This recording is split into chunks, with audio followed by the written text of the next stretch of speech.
순간적인 호기심으로 반항적인 소녀가 문제에 휘말린 무기 밀매상과 엮이게 됨. 더 나쁜 건 그녀가 간접적으로 남자친구를 죽게 만들. 모두 그녀가 우연히 그 남자의 비밀을 훔쳤기 때문. 전직 특수요원이 임무를 맡음. 그 소녀를 보호해야 함. 증인으로서 그녀를 지켜야 함. 그는 싸워야만 함. 전 세계의 추격을 막아내야 함. 경찰을 속이다. 하지만 그는 안전한 집이 경찰이 제공한 곳이 전쟁터가 될 줄은 몰랐다. 이것은 고전 액션 영화다. 비평가들에 의해 전문 영화 평론가들이 교과서로 칭송한 전술, 생사를 건 탈출은 교묘하게 결합된 독일 영화의 냉정한 현실감, 할리우드의 폭발적인 미학으로 각 장면마다 아드레날린을 최대치로 끌어올림, 관객의 아드레날린을 최고조로 만들 생존 투쟁, 시간과의 경주가 공식적으로 시작된 소녀 니나는 고아원에서 자람.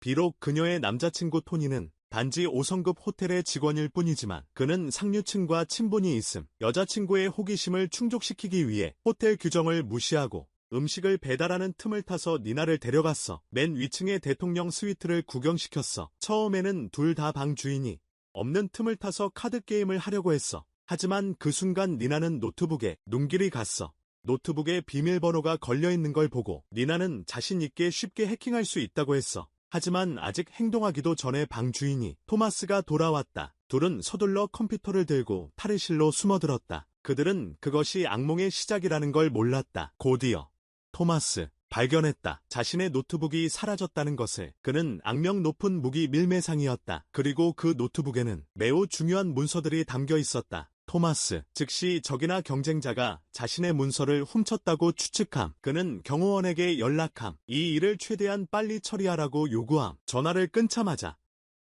토마스, 작은 소리를 들음. 탈의실에서 나는 소리. 그는 문을 열. 다행히 니나와 토니는 문 뒤에 숨음. 그래서 들키지 않음. 둘 다 안도함. 토니가 컴퓨터를 들고 탈의실에서 나옴. 주인에게 돌려주려 함. 하지만 거실에 도착하자마자 돌아온 경호원과 마주침. 놀라서 토니가 도망침. 경호원과 토마스가 소리를 듣고 바로 총을 쏨. 철저히 확인 후 현장에서 사살됨. 그들은 이제야 깨달았다. 피 웅덩이에 누워있는 자가 단지 호텔 직원일 뿐이라는 것을. 그는 아마도 컴퓨터를 훔쳐 팔려고 했을 뿐 그들을 겨냥한 적이나 경쟁자가 아니었다. 토마스는 즉시 후회했다. 그는 이 일로 경찰의 주목을 받고 싶지 않았다. 경호원은 조용히 토마스가 화를 내는 것을 지켜봤다. 그 후 노련하게 허가 없는 총을 꺼냈다. 손수건으로 감싸서 토니에게 건네? 그가 현장을 조작해 이 웨이터가 토마스를 암살하려 했다고. 결국 정당방위로 그를 죽였다고. 그 모든 장면을 니나가 탈의실에 숨어서 모두 봤어. 유명한 사업가인 토마스는 거대한 무기 제국을 통제하는 독일인. 특별한 신분으로 그는 합법적으로 총을 소지할 수 있음. 공공장소를 자유롭게 드나들. 그가 암살당했다는 소식이 각국 언론에 대대적으로 보도됨. 전 세계적으로 빠르게 화제가 된. 하지만 진실을 아는 사람은 니너뿐. 사건이 정당방위로 결론 나면 타머스는 계속 법망을 피해 다닐 것. 그래서 복수를 위해 니너는 주저하지 않고 직접 목격한 진실을 밝히기로 함. 여자 경찰 사라를 목격. 사건에 아직 많은 의문이 있다는 걸 알게 됨. 사라는 즉시 보석 신청을 거절. 토마스의 보석 신청. 하지만 토마스처럼 권력있고 영향력 있는 인물이 어떻게 이런 작은 일로 곤란을 겪을 수 있을까? 그는 즉시 변호사를 찾아 사라를 매수할 방법을 모색. 그녀가 고소를 포기하도록 설득하려 함. 그자는 뻔뻔하게 선언했어.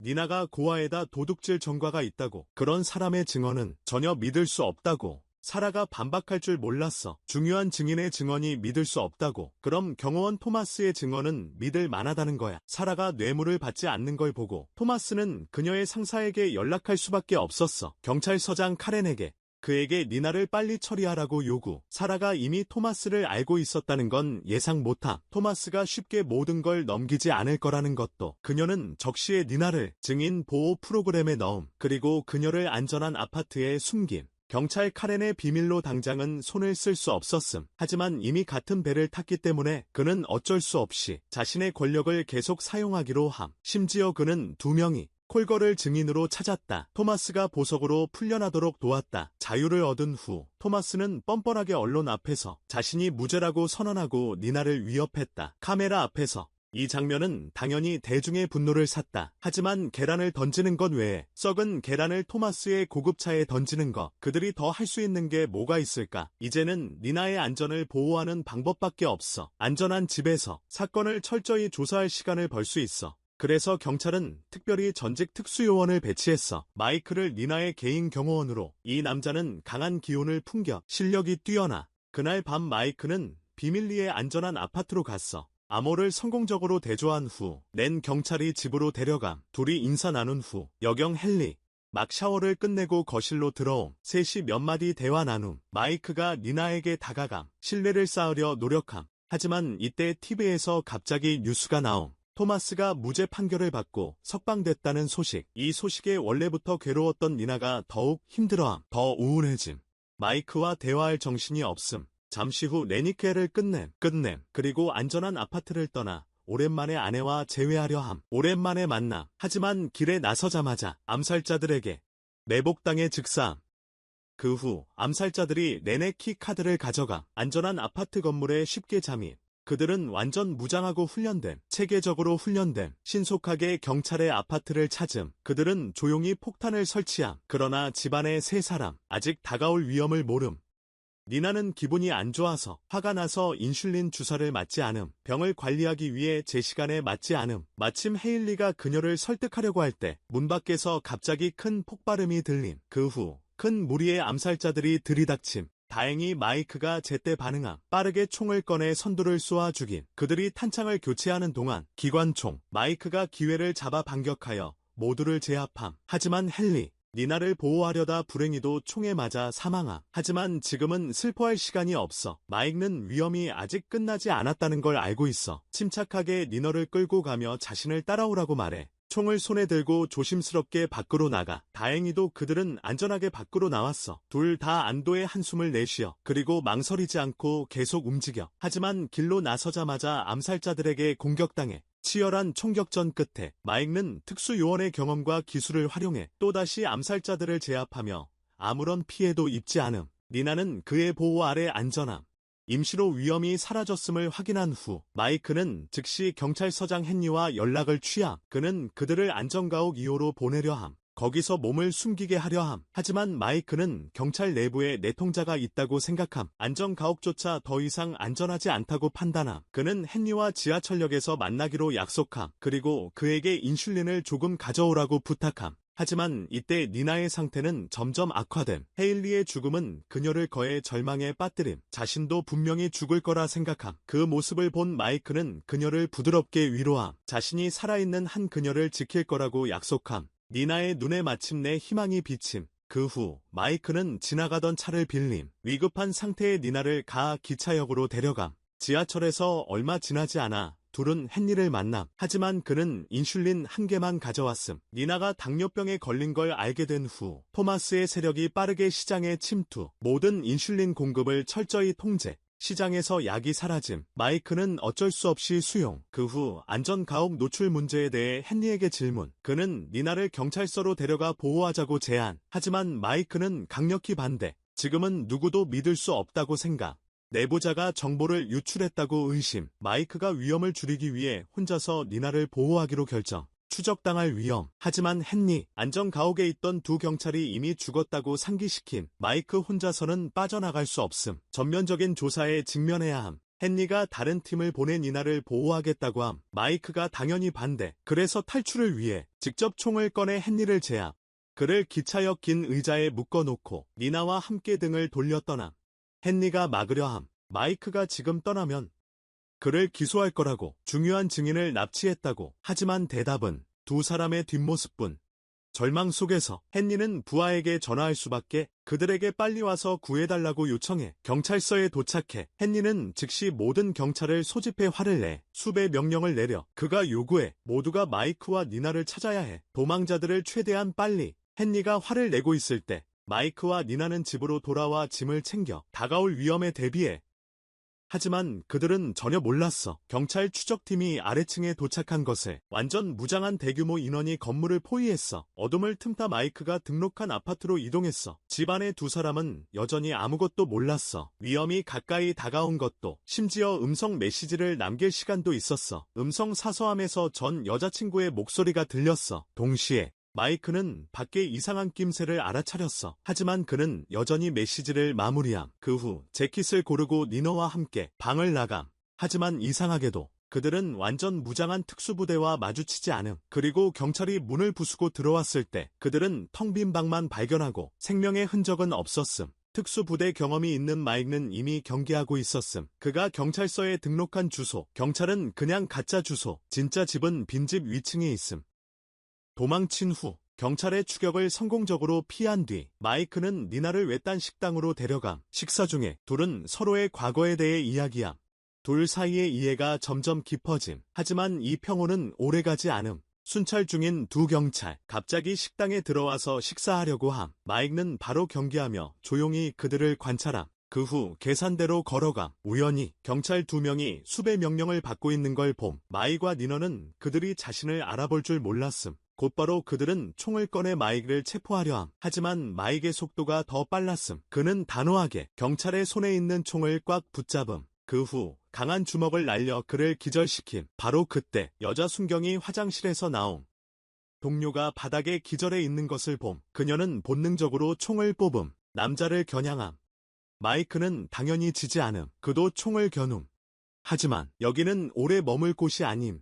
총을 쏴서 빨리 탈출하려고 했는데 뜻밖의 니나가 갑자기 눈앞에 나타나. 여자 경찰이 걱정하며 그녀에게 경고함.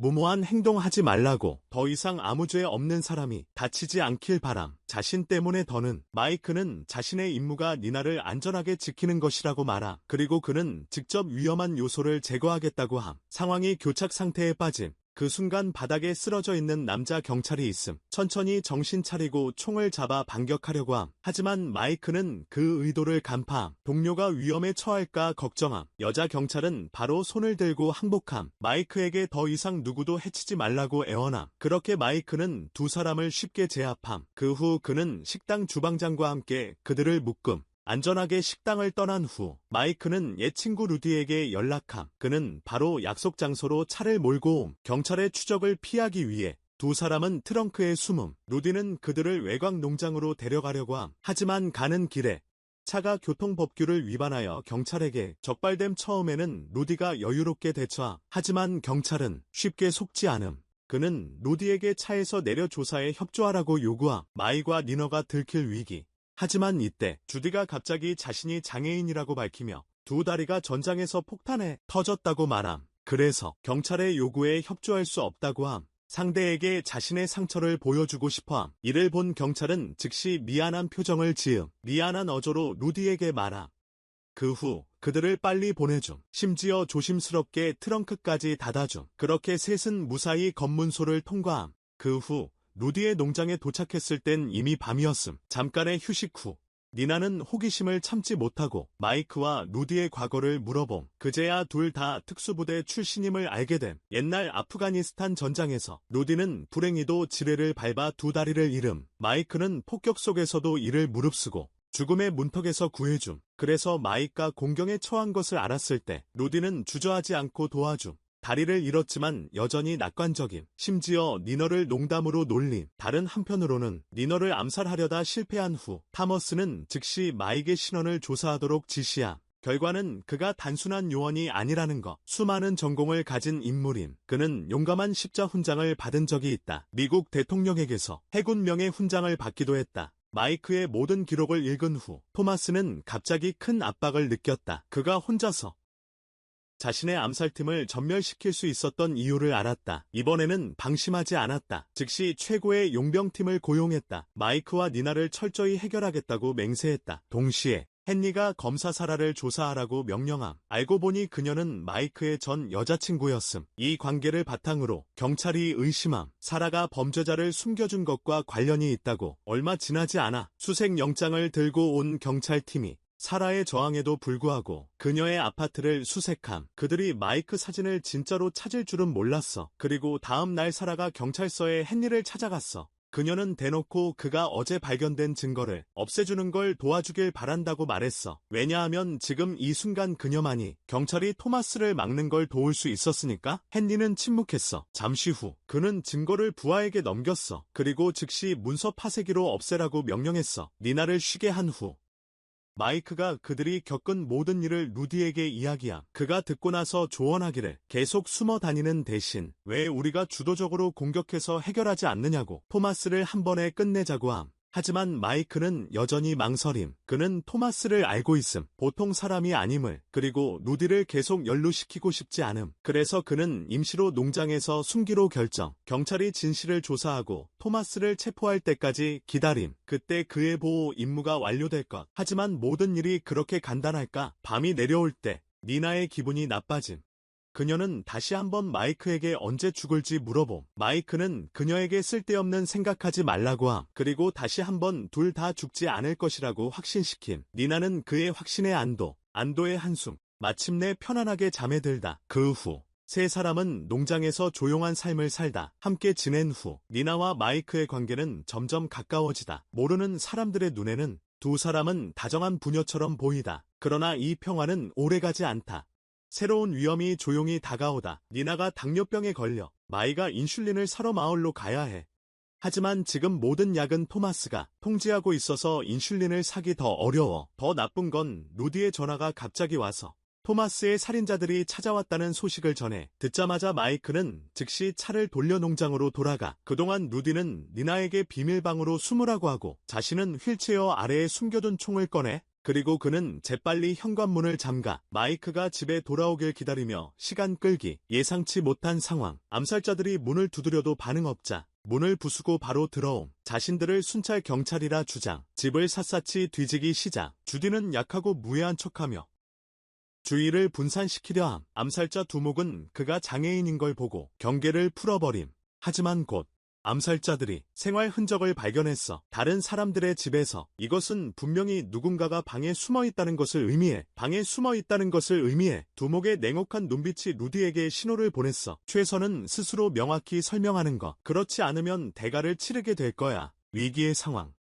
루디가 숨겨둔 총을 꺼내 결단을 내림. 암살자들이 아직 반응하기 전에 그는 빠르게 총을 발사함. 자신을 위협하는 남자를 쏨. 하지만 두 다리를 잃어 이동이 제한됨. 피할 수 없음. 빗발치는 총알을. 결국 피투성이가 되어 쓰러짐. 니나는 어둠 속에 숨어서 이 비극적인 장면을 목격함. 큰 충격과 당뇨병의 영향. 그녀를 기절하게 만들었다. 살아남은 두 명의 암살자. 당황하여 방을 뛰쳐나갔다. 차를 몰고 도망갈 준비를 했다. 불행히도 마이카 농장에 막 도착했다. 암살자들이 도망가려는 것을 보았다. 그는 그들의 차를 세게 들이받았다. 마이카 성공적으로 제거했다. 남아있는 모든 암살자들. 하지만 그 자신도 불행히 총에 맞음. 상처를 처리할 시간이 없음. 고통을 참으며 집으로 돌진함. 루디의 시체를 발견함. 즉시 마이크는 극도의 고통을 느낀. 하지만 지금 상황은 너무 긴박함. 슬퍼할 시간이 없음. 친구의 죽음 때문에 서둘러 의식을 잃은 니너를 발견한 후 상처에 개의치 않고 즉시 차를 몰아 가장 가까운 병원으로 갔어. 다행히 니나는 인슐린 부족으로 기절한 것뿐이었어. 의사가 치료한 후 위험하지 않았어.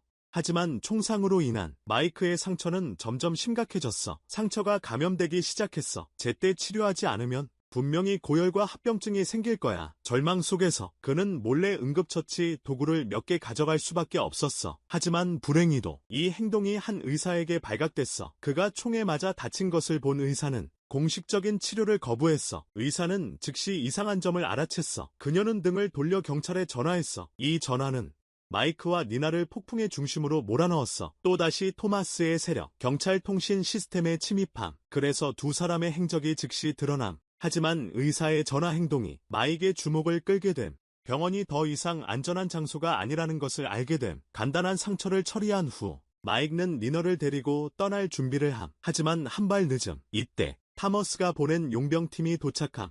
그리고 거의 동시에 헨리 자신의 조수와 함께 병원에 나타남. 새 세력이 복도에서 맞닥뜨림. 마이크가 혼란을 일으키기 위해 총을 쏨. 그리고 니나를 데리고 복도를 지나 탈출구를 찾으려 함. 하지만 오래 지나지 않아 용병팀이 그들을 추격하기 시작함. 끝없이 그들을 찾아낸 마이크가 빠르게 반응하고 공격. 하지만 혼자서 여러 명을 상대할 수 없었음. 곧바로 한 암살자가 뒤에서 공격. 마이크가 총을 맞고 쓰러짐. 일촉즉발의 순간. 헨리와 그의 조수가 제때 도착. 그들이 용병들에게 미친 듯이 총격. 하지만 양측의 무기 차이가 상당했음. 헨리가 총에 맞음. 치열한 총격전에서 여러 발의 총알. 조수는 그를 먼저 후퇴시키기 위해 지원할 수밖에 없었어. 하지만 그들은 포기하지 않았어. 여전히 미친 듯이 총을 쏘고 있었어. 헨리가 위급한 상황에 처해 있는 것을 보고 마이클은 고통을 참으며 일어나 마지막 적을 단호하게 쏘아 죽였어. 헨리도 운 좋게 살아남았어. 술병. 그가 가지고 있던 작은 술병이 총알을 막았어. 가장 치명적인 총알을 상대가 상처를 치료하는 동안 기회를 이용함. 마이크와 니나는 병원에서 빠르게 탈출함. 그 후 추적을 피하기 위해 두 사람은 불법 운영되는 숙소를 빌림. 의료 조건이 제한적이라 마이크는 상처를 간단히 처리할 수밖에 없음. 그는 니나에게 걱정하지 말라고 위로함. 그의 약속은 여전히 유효함. 하지만 밤이 깊어지면서 마이크의 상처가 더 악화됨. 염증 상태가 열을 높게 올림. 온몸에 힘이 하나도 남지 않음. 전문적인 치료를 제때 받지 않으면 생명이 위험해질 수 있음. 소파에 무기력하게 누워있는 마이크를 보며 니나는 더 죄책감과 괴로움을 느낌. 그를 위해 뭔가를 하고 싶어함.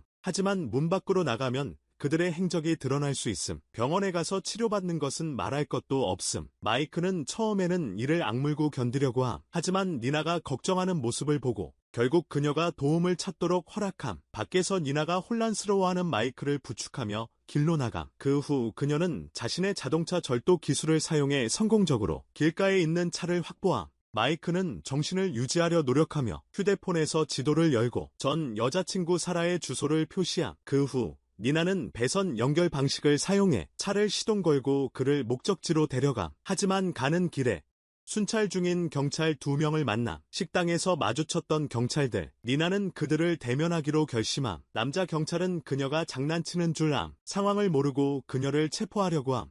니나가 진짜 총을 가지고 있었고 발사함. 행인들이 총소리를 듣고 혼란에 빠져 도망침. 여자 경찰은 니나를 두려워함. 무고한 사람을 다치게 할 거야. 그래서 총을 내려놓고 그녀를 먼저 보냈어. 떠날 때 니나는 카메라를 파괴하는 것도 잊지 않았어. 감시 카메라와 경찰차의 통신 장비를. 얼마 지나지 않아 두 사람은 안전하게 사라의 집에 도착했어. 사라는 니나를 보고 조금 놀랐어. 하지만 마이크가 위독한 걸 보고 그녀의 얼굴이 즉시 창백해졌어. 그녀는 급히 그를 집 안으로 데려갔어. 그 후에 빠르게 상처를 처리함. 마이크의 상태가 안정된 후 세러는 니너에게 묻지 않을 수 없었음. 지난 며칠 동안 무슨 일이 있었는지에 대해. 루디가 죽었다는 것을 알게 되었을 때 세러의 얼굴에는 슬픔이 드러남. 감출 수 없는. 그 후 그녀는 조용히 자신의 과거를 니너에게 이야기함. 마이크가 군인이었을 때의 이야기를 자주 임무에 참여. 비밀스럽게 몇 주씩 사라진. 아무 소식도 없이. 세러는 그저 절망 속에서 기다림. 하지만 이런 고통이 그녀를 지치게 만들. 결국 마이와 헤어짐. 시간이 흘렀지만 그 사랑은 전혀 희미해지지 않음. 다음 날 아침 마이는 혼수 상태에서 깨어나 상처가 나아진 것을 느낀 후 사라는 농장으로 데려다 주겠다는 내 고집. 차가운 루디의 시체를 마주함. 슬픔과 죄책감이 마이크를 휩쓸어버림. 내가 도움을 요청하지 않았다면 루디는 연루되지 않았을 것이고 죽지도 않았을 것. 마이크는 루디의 시체를 조심스럽게 닦아줌. 토마스를 반드시 대가를 치르게 하겠다고 다짐. 마음속으로 맹세함. 하지만 슬픔에 잠겨있을 때 니나에게 새로운 위기가 닥쳐옴. 밖에서 뭔가 이상한 일이 있다는 걸 깨닫고 경계함. 마이크는 듣자마자 바로 일어나 확인하러 감. 그리고 무장한 큰 무리가 집을 포위하고 있는 걸 발견함. 집. 격렬한 싸움은 피할 수 없는 상황. 마이크는 즉시 루디의 무기 창고를 꺼냄. 그리고 사라에게 니나를 데리고 뒷문으로 나가라고 지시함. 그녀에게 헨리와 연락해 도움을 요청하라고 말함. 그리고 단호하게 뒤돌아 밖으로 나감. 앞에 있는 트럭을 방패로 사용. 치열한 총격전을 준비. 하지만 이번에는 토마스. 가장 강력한 군대를 직접 파견. 정예 용병 그룹. 최첨단 무기로 무장. 강력한 화력, 총알이 비처럼 날아와 마이크는 방어를 위해 오두막으로 후퇴할 수밖에 없어. 적의 맹렬한 공격 아래 마이크는 구석에 몸을 숨길 수밖에 없었어. 힘겹게 싸우고 있었어. 다행히 그의 기술은 매우 능숙했어. 항상 정확히 명중시킬 수 있었어. 집으로 들어오려는 자들을. 하지만 마이크가 목숨 걸고 저항했음에도 불구하고 공격자들은 멈출 기미를 보이지 않았어. 그들은 계속해서 밖에서 들이닥쳤어. 총상 입은 마이크는 더 이상 저항할 수 없었어. 힘이 다했어. 그는 마지막 총알을 쏘기 위해 모든 힘을 쏟았어. 하지만 그것은 분명히 헛된 시도였어. 결국 그는 다른 주인공들처럼 성공하지 못했어. 혼자서 용병 그룹을 물리치지 못했어. 하지만 마이크가 정말로 희생되었을까? 하루 뒤 토마스와 경호원이 호텔을 나섰어. 마이크를 해결했다고 생각했어. 가장 큰 재앙. 둘 다 매우 기쁘고 긴장이 풀린 상태. 하지만 차를 시동 걸자마자 경호원이 민감하게 반응. 차 안에 초소형 감시 장치가 있다는 걸 알아챈. 둘 다 즉시 얼굴이 굳음. 하지만 반응할 틈도 없이 갑작스러운 날카로운 전화벨 소리. 소리가 나는 방향으로 경호원이 떨리는 손으로 차의 장갑함을 열음. 그는 공포에 휩싸인다. 안에 폭탄이 있다는 것을 발견한다. 전화로 작동되는 폭탄. 이제 도망치기엔 너무 늦었다. 다음 날 주요 신문들이 보도한다. 토마스와 그의 경호원이 폭발로 사망했다고. 경찰서 사무실에서 헨리는 TV 화면을 응시한다. 두 악당이 대가를 치렀다고 느낀다. 경찰서장 카렌은 휴가 중이다. 나도 모르게 미소를 짓는다. 이제 그는 마침내 타머스의 위협에서 벗어났다. 하지만 그가 안도의 한숨을 쉬는 순간 휴대폰 화면에 갑자기 나타난다. 낯선 번호로부터의 전화. 캐런은 잠시 망설이다가 전화를 받는다. 놀랍게도 전화 건 사람은 마이크였다. 용병과의 치열한 전투에서 마이크는 운 좋게 살아남았다. 특수요원의 생존 경험 덕분에 토마스와 경호원이 폭발당한 것도 계획의 일부. 복수를 위해 치밀하게 준비한 계획, 정확히 실행한 결과. 게다가 카렌이 뇌물을 받고 토마스와 결탁한 증거를 확보. 이번에는 행동하려고 전화한 게 아니라 카렌에게 알려주기 위해 전화. 목적은 경고. 돌아갈 길이 없는 자. 하나의 탈출구. 검찰이 토마스의 죽음을 무기 밀매상들 간의 갈등으로 결론짓기만 하면, 그리고 너를 사건에서 빼준다면 비밀을 지키겠다고 동의할 거라고. 위협은 너무 명확했어. 카렌은 거절할 선택지가 없었어. 모든 일이 잠잠해졌을 때 마이크는 천천히 항구로 갔어. 니나와 사라는 그곳에서 그를 기다리고 있었어. 셋이 환한 미소를 지음. 연기로 가득 찬 도망치는 길. 언젠가 끝이 결국 변함. 평화로운 달빛 아래 행복한 장면으로. 영화가 여기서 끝남. 할리우드와는 다름. 항상 시각적 장관을 추구하는 이 영화는 미학을 보여줌. 독일의 극단적 폭력, 전술과 무기의 사실성을 강조함. 특히 근접 전투에 대한 디테일은 평론가들, 전문 영화 비평가들에게 전술 교과서로 평가받음. 게다가 이 영화가 독일판 레오나르도 프로페셔널로 불리긴 하지만 배우들이 전달한 감정은 단순한 관계를 넘어섬. 보호자와 피보호자, 가족 같은 감정을 더 가까이 느낄 수 있는 보호받는 사람, 감정을 더 풍부하게 만들어. 영화에 감정 층위를 더해. 관심 있다면 원작 영화 수전고를 봐. 영화의 가치는 명성에 있고 영화 리뷰의 가치는 감상에 있어. 오늘 이야기는 여기서 끝나. 봐줘서 고마워. 이 영화 어떻게 생각해? 댓글로 남겨줘.